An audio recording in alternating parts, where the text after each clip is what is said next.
नमस्कार। स्वागत है आपका एक्टिंग लाइफ में। मैं अभिषेक एक नई कहानी के साथ हाजिर हुआ हूँ। आशा करता हूँ आपको पसंद आएगी। ये कहानी मुंशी प्रेमचंद्र द्वारा लिखित प्रायश्चित। करबी बिल्ली से परेशान रामू की बहू के लिए खाना पीना दुश्वार हो गया था, किंतु करबी बिल्ली अगर घर भर में किसी से प्रेम करती थी तो वो रामू की बहू से। रामू की बहू 2 महीने हुए मायके से ससुराल आई थी। पति की प्यारी, सास की दुलारी 14 वर्ष की बालिका को भंडार घर की चाबी सौंप दी गई थी।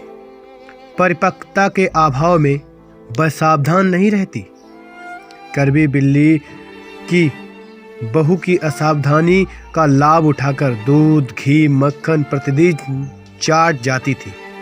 इसी कारण उसे मिलती थी सास की मीठी मीठी गाली और पतिदेव को मिलता था रूखा सूखा भोजन। एक दिन रामू के लिए खीर बनाई गई और कटोरा भरकर ऊंचे ताक पर रख दिया गया ताकि बिल्ली को खबर ना लगे। फिर वह जाकर पान बनाने लगी। इसी बीच न जाने कहां से करबी बिल्ली आई। नीचे खड़े होकर ऊपर देखा और सूंघा। उछलकर ताक से कटोरा गिरा दिया।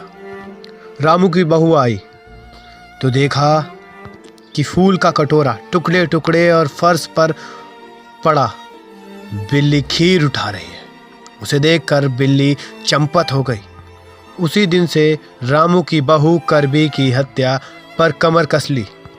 उस पर खून सवार हो गया। रात भर उसे नींद नहीं आती। वह देखती है कि करबी बिल्ली डेहरी पर बैठी बड़े प्रेम से उसे देख रही है। वह मुस्कुराती हुई उठी। उसे उठते देख बिल्ली खिसक गई। रामू की बहू एक कटोरा में दूध कमरे में लाई और रख दिया और फिर चली गई। फिर पटा लेकर लौटी। करबी बिल्ली दूर पर जुटी हुई थी। उसने पटा फेंक कर मारा। करबी एकदम उलट गई। मेहरी दौड़ी आई। अरे राम, बिल्ली तो मर गई। सासू आई। फिर गांव की औरतें पूरे गांव में इकट्ठी हुई और बिल्ली की हत्या की खबर पूरे गांव में फैल गई।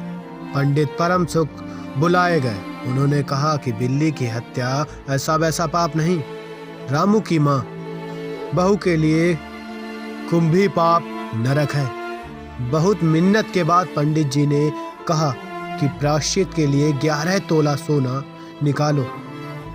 मैं उसकी बिल्ली बनवाऊं। 2 घंटे में लौटूंगा। तब जाकर पूजा का प्रबंध देखा। पूजा के लिए पंडित जी की बात खत्म नहीं हुई थी कि मेहरी हाँफते हुए कमरे से घुसी और सबको चौंकाते हुए बोली,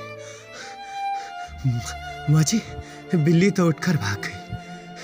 बिल्ली भाग गई। ऐसी ही कहानी के लिए हमसे जुड़े रहिए। हमारा चैनल सब्सक्राइब कीजिए, वीडियो को लाइक कीजिए। धन्यवाद। जय हिंद, जय भारत।